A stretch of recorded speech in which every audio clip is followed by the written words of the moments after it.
Greetings. Welcome to the DragonCon Urban Fantasy Track Author Interview Series.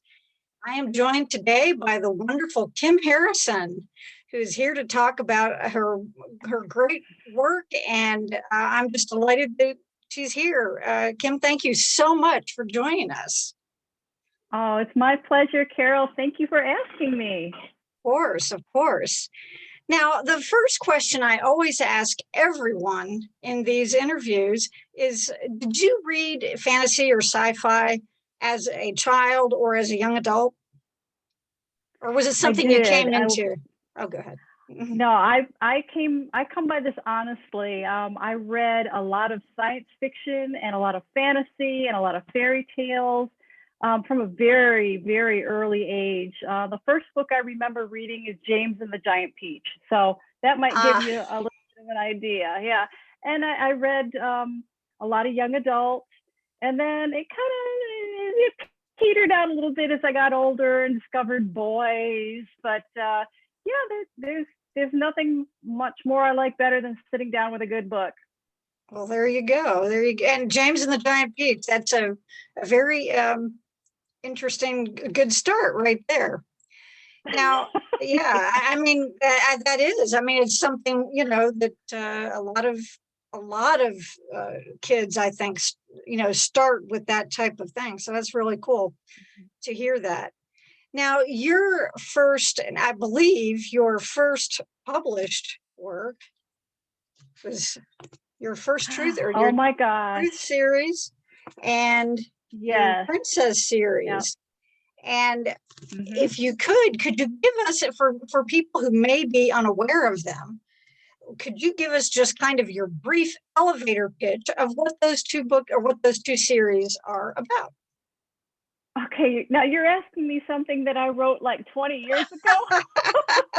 Oh my gosh. I guess the Truth books are, okay, I'll tell you, I've never told anybody this, but when I first read Anne McCaffrey and the Dragon Rider series, yes, I read the little blurb in the front of the book in the library, and I said, oh my gosh, she's talking to dragons. And then I read the book and it was, no, she's not. And that really disappointed me. So that is where the first Truth came from, is that I wanted to be able to talk to dragons. And that was the initial kernel of thought behind it. So the first Truth is, it was sold as an adult book, but I feel that it's good for young adult as well. And it's more of a coming of age story that involves dragons and keepers and mysterious beings. And it takes place in a medieval setting. Nothing like the Hollows. Nothing at all. No. One thing that I noticed. Go ahead. Sorry. The Decoy Princess was a completely different series, but that one also takes place in a medieval setting, completely different characters. But the character herself is a little bit older. And I think that was because I was a little bit older. Right. Well, there you go. Now, one of the things that struck me when I read First Truth was when you talk about the tracings for it reminded me, I thought, oh, this sounds like ley lines, that turn up in the Hollows, that not the same, but I mean that it was like, well, maybe that was the germination of that whole idea later, so I may be way off base, but that's what occurred to me when I read it anyway. Well, you're not real far off base. For me, magic has to have a power source or a payment. And so the tracings are kind of like how the source, and the ley lines are the source for magic in the Hollows. So you're not too far off. Okay. Now, if I could, I'd like to tell a very quick story about my acquisition of these books. And that is that back in about, I think it was 2009, you were on tour with Kelly Armstrong, and I forget, it was a young adult series of tours. And in the Pacific Northwest, you were going to be in the area at the same time we were going to be traveling there. So I thought, oh, well, I'm going to go. This is the first time I got to meet you. So I thought, okay, well, I'm going to go to this signing. And it was funny because on the way there, or not on the way right there, but like a few days before, I was sitting on a bus. We were, on this trip.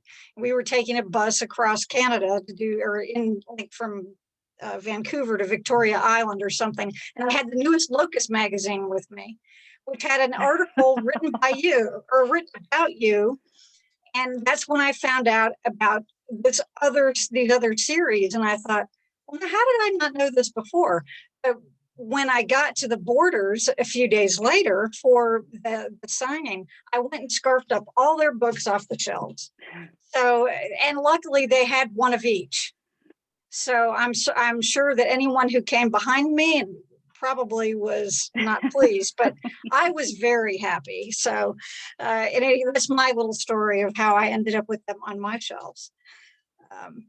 And now, these are, as you pointed out, very different setting and more traditional fantasy. What was for you the impetus to change from doing that kind of setting to an urban fantasy setting?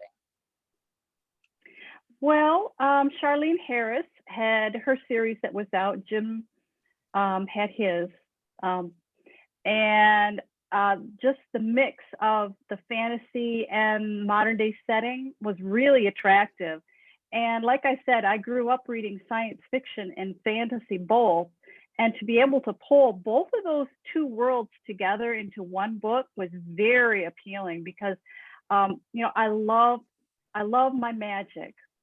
But if you're in a medieval setting, it's harder to connect to your reader as opposed to being in a setting where, you're taking the bus and you're worried about rent and you're dealing with all the issues that we have to deal with on a day-to-day basis. It's easier to connect to your reader that way. And I'm basically lazy. If I can find an easier way to connect with my reader, I'll do it. Oh, there you go. So once I got started, though, it was like a hand in a glove. This is really where I need to be. I can be anything. Well, I can write anything I want to in this genre, and it's just been a fantastic ride. Well, believe me, I know that your legions of readers, much as they will likely enjoy these other books, they're probably very glad, or they are very glad that you did make the switch. And there's the cover of book 1, which the old cover, yeah, this is probably one of the originals. And of course, there's a lot that we could spend this whole time talking about just the Hollow series. But one of the things I wanted to make sure to ask you about, because part of the series that's always fascinated me, is how did you come up with the ideas of, like the different sleep schedules or activity schedules for the different supernatural races, if you will? To me, that's just fascinating. It's like, oh, well, so-and-so's got to sleep between so-and-so and so, and it's too early for me to get up. And I just think that's fascinating. I'm glad you appreciate that. I don't actually have a background in writing. I went to school to be a biologist, and I'll be flat out honest with you. I get a lot of my ideas from pulling on those strings, my biological background strings, and it just makes sense that different animals have different sleep schedules. Well, why wouldn't different species of people? And it does make for fun reading. I enjoy it, and I build, when I sit down to build a new species, like we'll take the pixies, for example. I look at them and physically they're small and they fly. So my biological background says, well, then they're probably live very short. They have short lives. They probably need a high energy source to eat, like nectar. So he's probably nectivorous. They probably are most active at dusk and dawn when there aren't a lot of other creatures out and around. And so you slowly start building a species by what they physically look like. And I have a lot of fun with it. Yeah, well, it's to me, as I said, it's just fascinating. And I was thinking, well, wait a minute, can they do that then, or do they have to be? So it's great, and very original, I think. So Well, thank it's you. you're quite welcome. Now, while you were in the midst of the Hollow series, you did take a little bit of a little side tour here into the Oh, Madison Avery yeah. series. And Yeah. what can you tell us about that one, about what the whole premise of that series is for anyone Oh who my may be. goodness. You're asking me to stretch again. I'm sorry. Yeah, no, it's okay. It's gonna take me a minute to figure out what it's about. um, Young adult, like I said, was where I first discovered my love of reading. And so I do enjoy writing in it. I haven't for a long time, but the Madison Avery series let me break out of the hollows. And I wanted to talk about angels and good angels and bad angels and how they might be impacting our lives and we don't even know it. And I think at the time, a lot of the movies that we were seeing had people jumping backwards and forwards in time to fix things or make things go, Right. differently than they wanted. And so I thought, oh, let's put both of those together and see what happens. And that's how the Madison Avery started. But I just thought it was, and it also started from a short story I wrote for an anthology, a young adult anthology. And I really had so much fun with that one that it just, like everything else, it slowly started to evolve into a series. I never thought I'd get 3 books out of a short story, but I never thought I'd get 16 books out of a short story either. And that's how the Hollows started. Yeah, well, there you go. Yeah, who knows? Not to mention, your, as far as the Hollows goes, the several other short stories and the your series guide. So yeah, there The it's Hollows a Insider. Oh my goodness. Yeah. so yes, it's a very rich world. Now we have this one, which the Witch with Yes. No Name, which and I love your covers, by the way. I think they're Thank great. you. That especially the more recent ones, I think they really give a good sense of the character. But yes, and this was the one that probably everybody was crying about when they couldn't wait to get it, and then once they got it, did some crying. But you certainly left people with lots to talk about, and especially the last chapter being that jump ahead. And so that was cool. I enjoyed that aspect of the book.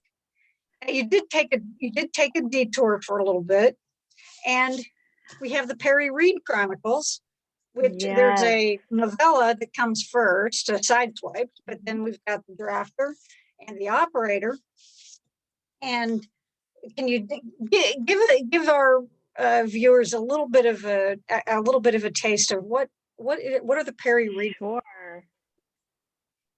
Sure. The Peri Reed Chronicles started as me trying to find a new way to write. I've been in the Hollows first person for a long time, and I felt like my writing muscles were getting kind of stagnant. So I wanted to write something different. And the drafter is a third person, and it's got multiple points of view.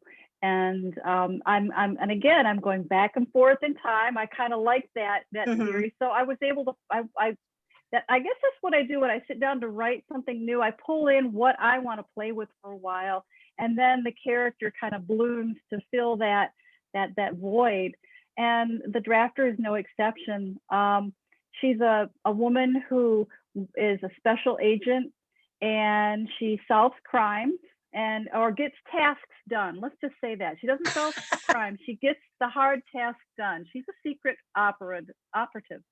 But her problem is that when she has a special skill that allows her to, jump back 15 seconds and change something. And you'd think, well, that wouldn't do much good. But if you get shot, you can jump back and go the other way. So it comes in very handy in her line of work. The only problem is when she does that, it causes like a short circuit in her brain, and she doesn't remember anything about those 15 seconds that she's jumped. So her partner is responsible for, filling her in and letting her know what happened and keeping her and helping her be who she is until she remembers who she is. And that could be fraught with a lot of issues. Now, the idea for this one actually came from my dad, who has Alzheimer's, and I watched him slowly lose his ability to remember, and the tricks that he used in order to maintain that facade of normalcy that were very effective for a very long time. And I used some of those in the book, and it was just kind of my way of working through what he was going through. Well, that's so fascinating. Probably more than you really wanted to know. No, and I like that. That's what authors do. They take their world and they bring it in and they internalize it, and it comes out in a completely different way, and yet we're all healed, or at least healing. Right. And that makes a lot of sense. The way that you were explaining the anchors, what you call the anchors, the partner, they also have to be able to really trust that person, because if you can't trust them, you don't know if they're actually going to be telling you what really happened or not. And that's the crux of the book. Yes. Right. So, I mean, I can see where you've got kind of mysteries and suspense going on multiple levels, which also happens in urban fantasy, but with this being more in the sci-fi area. Yeah. Now, I want to ask you about something that you wrote. This was the short story from Waylaid, the short story that actually has Rachel and Peri together for a short bit, and which was a lot of fun. And you said in your foreword, but bringing these two worlds together seemed impossible without breaking any rules in either universe. And just maybe, seen as the magic in the Hollows is based on science, and the technology in the drafter has its roots in the impossibility of magic. Well, anyway, so can you elaborate a little bit on that? Do you feel as though you managed to do what you wanted to with that? I mean, was that? Yeah. Okay. I'm a little okay. I know it looks like I'm a little perturbed here, but yeah, this is a very difficult short story to write, because the worlds were so different. Agreed. And when you're writing, it's like you focus on this and then you focus on that, but trying to bring them together seems like an impossibility. But I had just shifted publishers. This is why I did it. I normally would never dream of doing this, but I shifted publishers, and they thought that a short story that combined both of the characters would help bring some of my Hollows readers over to the drafter. I think it did bring some, but it didn't bring as many as they'd hoped. To me, it always felt a little bit like fan fiction, which isn't a bad thing. I'm not saying that it's a bad thing, but it felt like I was breaking way too many rules to be able to get away with this. But it's out there, and it's fun, and just if you look at it and you say, oh no, she's breaking way too many rules, just keep in mind that that's okay. If you know the rules, you can break them. Right. And it is just fun. I mean, it's not as though you're setting up anything for, connecting it to either of the other series in terms of, is this going to have an impact? It was like a very short detour that you could take and have fun with it. And yeah, I mean, I can understand your frustration, but at the same time, I think it was effective as just, you It know, worked. a It fun worked. thing. Yeah, yeah. Now, when you went back, you started on your way back to the Hollows with actually a prequel with The Turn, Yes. which is fascinating. Had you always hoped to be able to do that, or was it something that just came to you, closer to the time that you wrote it, that, oh, I could get a whole book out of this? I could get 3 books out of this. Yes.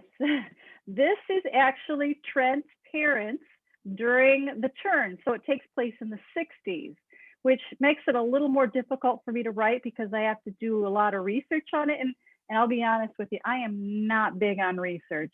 I'll spend 5 minutes on something and then I'll just say, I'm done with that, and I'll start writing. But with this one, I had to do a lot of research. Fortunately, it takes place in an alternate universe. So, if I don't have everything exactly right, it's all right. But it's Trent's parents, and it's The Turn. So it's a plague book, which is kind of interesting. I'm glad I wasn't trying to write it last year. That would have been bad. Yeah, that would have been very odd. It would have been hard to write because there's one thing about writing a plague book, but then you can shut the door and life is normal, unless of course your normal is a plague, and then you're still dealing with it. But anyway, I wrote it a while ago, and there's a couple more books in there. I'm just not ready to write them. I've been enjoying working with Rachel lately.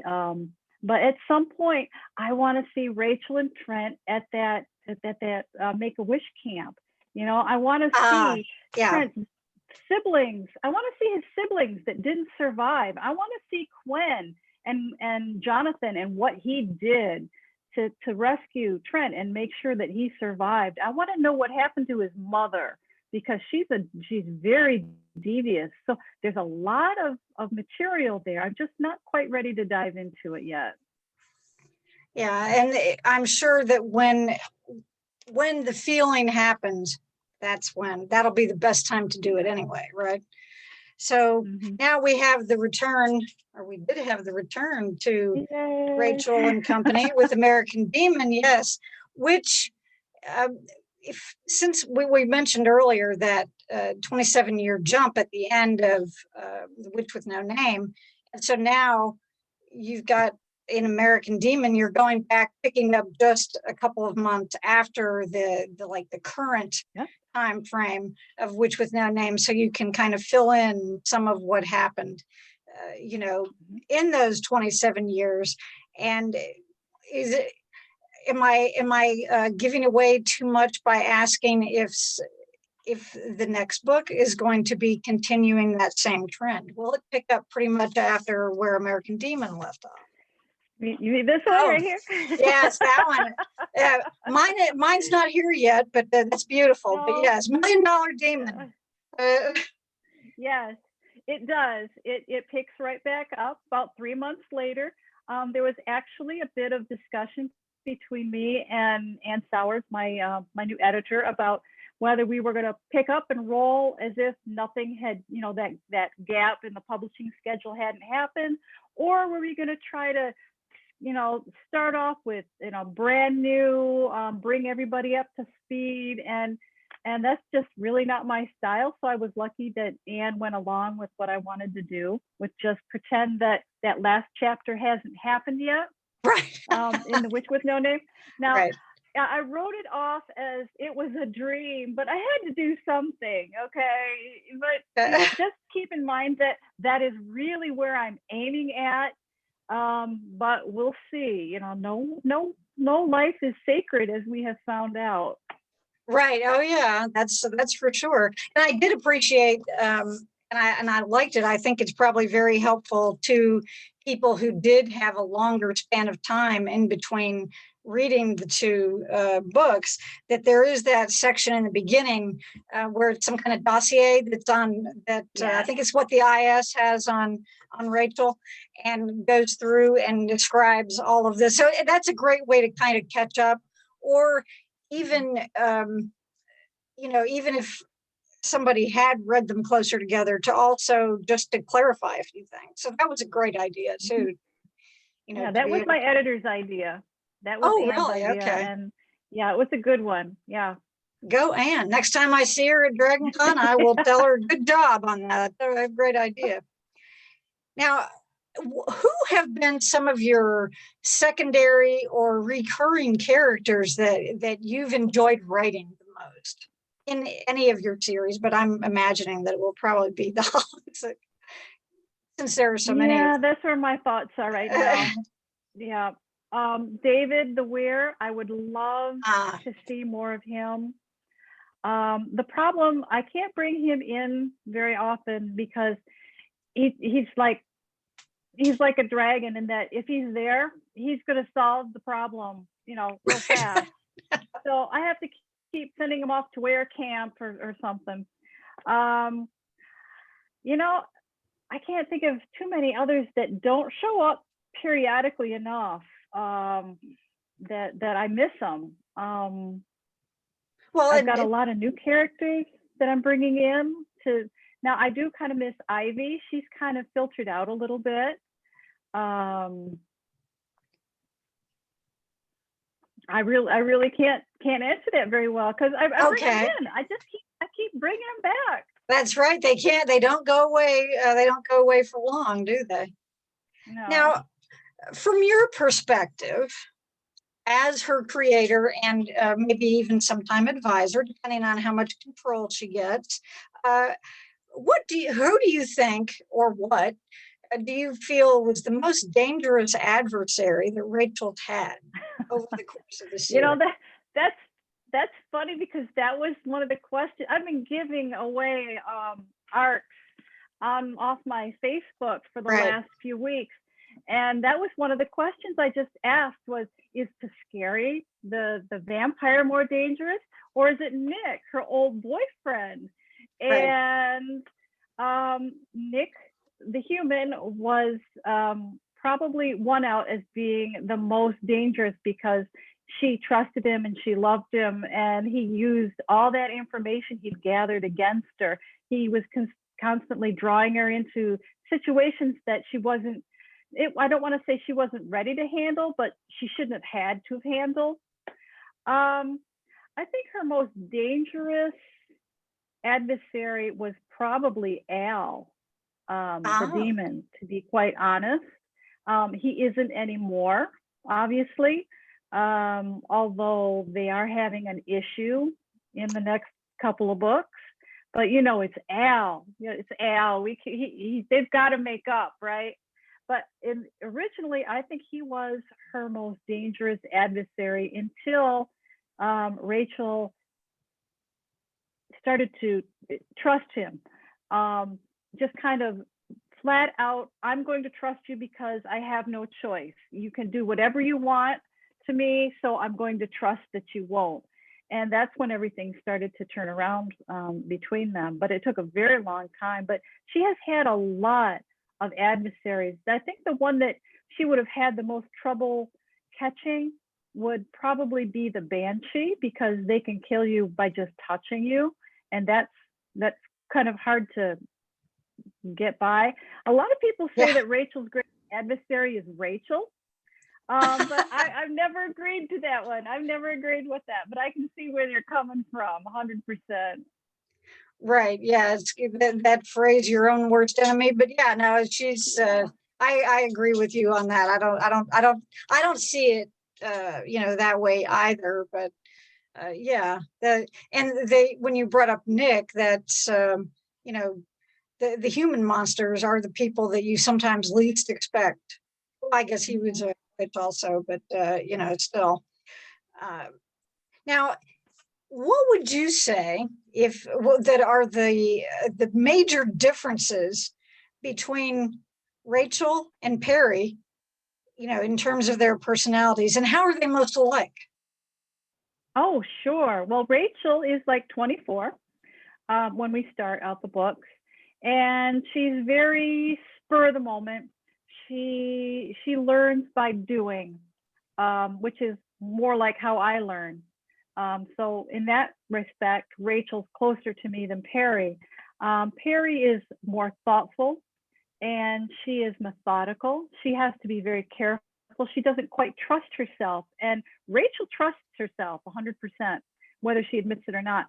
Peri does not, even though she has a lot more skills.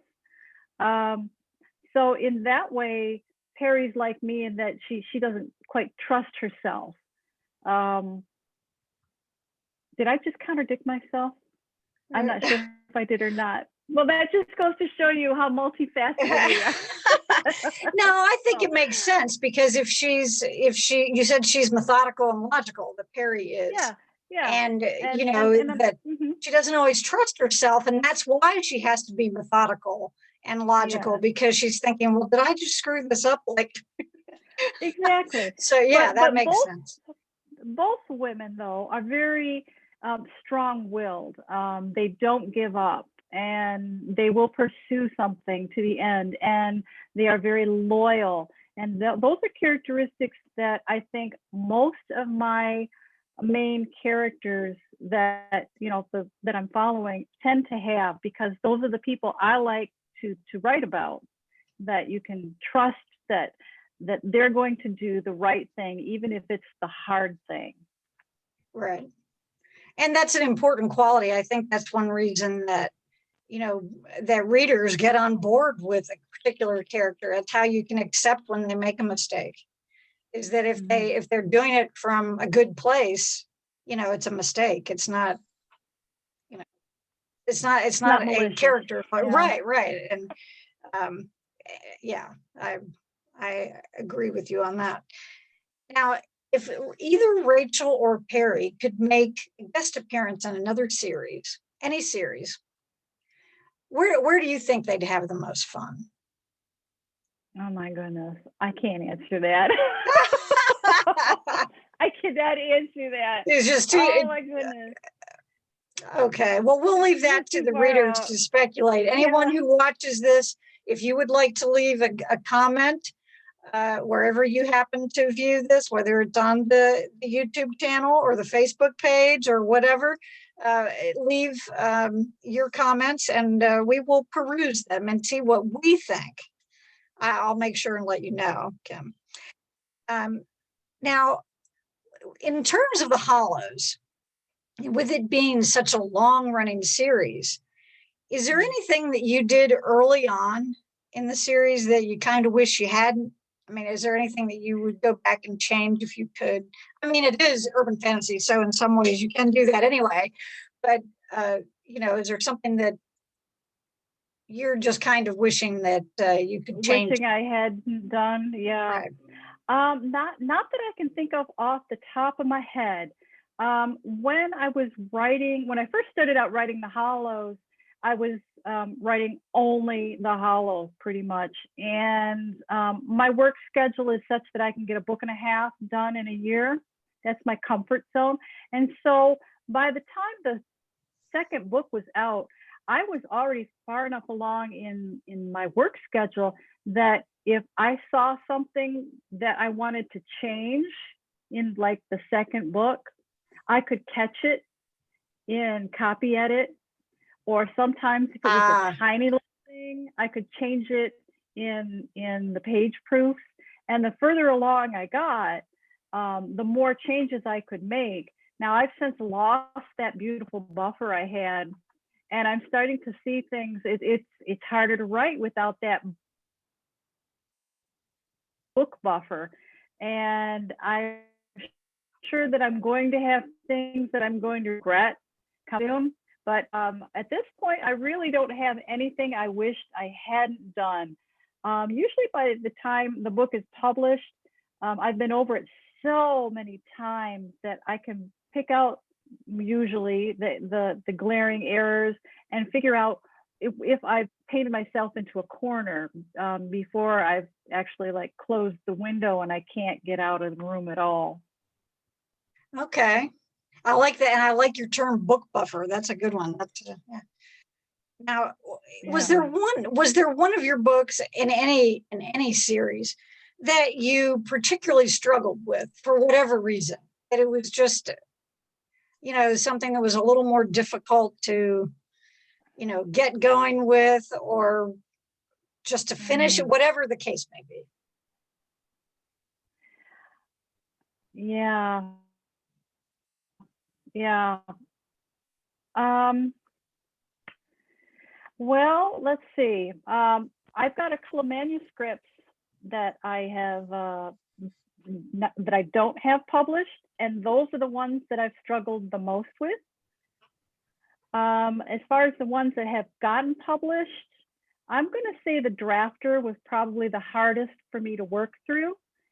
And I hope you can still hear me because I can't hear you. Oh, no, you can't hear me at all now? Can you still hear me? Yes. Okay, now I can. Okay, good. Okay. Good. Yeah, probably the drafter was probably the one that I struggled the most with, simply because I was working emotionally through a lot of things. As far as like hit writer's block, not generally. If I hit a writer's block, it's usually because I'm trying to do something I shouldn't, and I back up a couple chapters and try to go from there. But saying that, the last couple of years trying to work through the pandemic have been the hardest 2 years in my entire writing career, because the concentration was shot.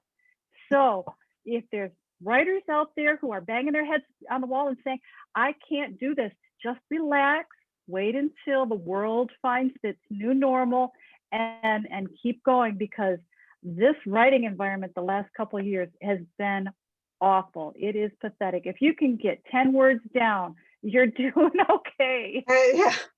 I've heard this from other people as well. I know it's been difficult for a lot of authors to, to find that spot, that sweet spot to pick it up. But hopefully, things will be better for all of you.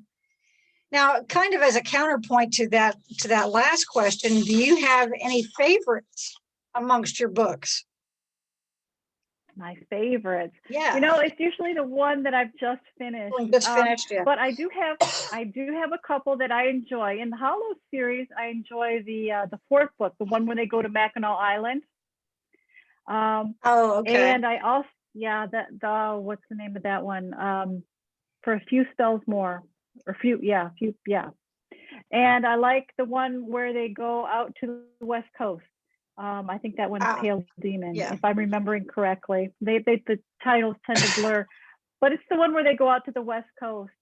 I tend to like the ones where she gets out of Cincinnati, it seems. And oddly enough, my husband and we took a lunch off and went out for lunch today, because I knew I was going to be working late in my office tonight. And of course, our conversation evolves to what's coming up next. What am I working on? Where's my blocks and so forth. And I said to him, I don't know what I'm going to do for this next book. And we decided over that table just this afternoon that Rachel is going to go on another road trip for the next book I'm writing. That's great. That's great. I agree. That was fun, because it's nice to see her be able to move out of a place where she's so covered up with responsibility. Now it's responsibility she's taken upon herself, but to be able to get out from under that is pretty great. So that's awesome. Who have been some of the most influential writers for you? I mean, who are some of the people? For me? For you. Sure. Oh, okay. Put on your way back machine glasses here. Ray. I'm in my 50s, and it shows in who my favorite authors are. Ray Bradbury, was very I can't say it now, influential. I read a lot of him while growing up. I loved the way he could bring the arcane into reality, and maybe I pull on that more than I realize. I liked Jack L. Chalker. I read a lot of his stuff. The Well World series just riveted me.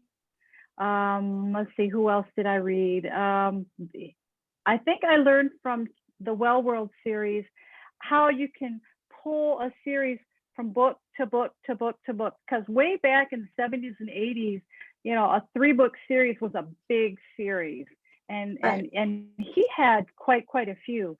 Piers Anthony did the same thing. Just a ton of books. I enjoyed reading him. Robert Asprin, apparently he was from my hometown, well, near my hometown, Ann Arbor, and so he was the first author I ever met. Oh my gosh. Oh, how fun. Yeah. He was this thin, tall, gawky guy, and I think I was in high school at the time. And I brought in all like 5 or 6 of my books, and he was like, "Wow, where'd you get that one?" It was so much fun, and I had no idea I was going to be an author at that point. But you know, things happen. So those are some of the biggies that really. Oh, and Anne McCaffrey, and of course Andre Norton. Oh, real early on, very much so. Okay. Now, this is kind of a just kind of a craft question, I guess, but I'm always curious about this. Do you prefer absolute quiet when you're writing, or do you like some kind of background noise, like, you know, whether it's music, you know, I know I've heard people say they like just having the TV on, but what is your process like in terms of the background? Sure. I made a point to cultivate the ability to write anywhere. And in fact, I've written on a sailboat. You know, I've written, I wrote a whole book on a sailboat, but, and I can write out of an RV. I've written a couple manuscripts from an RV, but the best place that I like to write is my office, which is in a gazebo with windows on all 8 sides, with the windows open and the breeze coming through. That is the best day. That's my best work environment. And I always have on some ambient music, no lyrics generally, unless I'm working on building a character or like a magic mythology. Then I'll turn on grunge and some alternative rock, because they've got the lyrics that I need that kind of trigger my mind to make the jump across to something new. But generally speaking, it's pretty quiet in my office. I'm a writer interruptus. My dogs are in with me, and so I'm constantly jumping up, jumping down, jumping up, jumping down, doing this, doing that. So I'm never cloistered away with, you know, nothing to distract me. But those little mini breaks let my mind slowly work in the background. And it works for me. I get a lot done. Well, I'm getting a lot done. Yeah, there you go. The last couple of years, I'm starting to actually really get some good work on the paper these last 6 months or so. It's been such a relief. Oh, great. Well, we're all looking forward to it, which is a great segue into my last question, is about that you have some exciting projects coming up for us to look forward to. And what can you tell us about the ones you can tell us about a little bit? Sure. Well, we'll start with $1 Million Demon. There you go. That's 15th. Right. Yes. After that, I've got a manuscript that my editor is reading right now. We're calling it Trouble with the Curse. So we'll see if that holds. You know, you never know. Right. And after that, let's see, I just finished a very rough draft of a manuscript. We're not sure when it's going to be published. It's not due for a while because it takes me a while to get another book in my schedule. But it's a brand new universe. It follows Petra Grady. She's not a mage. She's more of a mage's trash man. She picks up the magical waste that the magicians produce, and it's all about it takes place in an urban setting, so I was able to keep that, but it's not Hollows related. It's completely different. The magic systems are completely different, and so I've been having a blast developing new magic systems that Grady's working in, and it turns out that yes, indeed, she is more than a magical trash man. She's actually something else. So I'm hopeful that is going to be coming out fairly soon. On the film, were you kind of hinting to know what's going on in the film area? Sure, and just yeah, sure. Whatever you can tell us, we'll take it. I don't know what's going on. Dan Angel has picked up the rights for the Hollows, and he has been shopping it around to all the usual suspects. But you know, and I know, and the readers know that the Hollows is a very odd beast. It doesn't pigeonhole very well. And one thing I learned about writing is that you can have the best manuscript, you can have the best idea, you can have the grammar perfect, but if your editor doesn't know how to sell it, she won't buy it, and it will never end up on the shelf unless you publish it yourself. And the movie industry is probably the exact same way, and they're having a hard time figuring out how to package this thing and get it to the right person. And I'm honestly at the point where I'm thinking that the only time this thing is ever going to hit the screen is if someone who's read it growing up becomes a producer and becomes a filmmaker and becomes a makeup artist, and they all get together and say, we're going to do it because we know what it's about. It's just really hard to tell people who don't know what the Hollows is about what it is and what it can bring. So that's where we're at. Well, and I think that, some of that may be changing too, because as you're saying, unless people have actually read the material, they don't necessarily have a clear notion of what it's all about.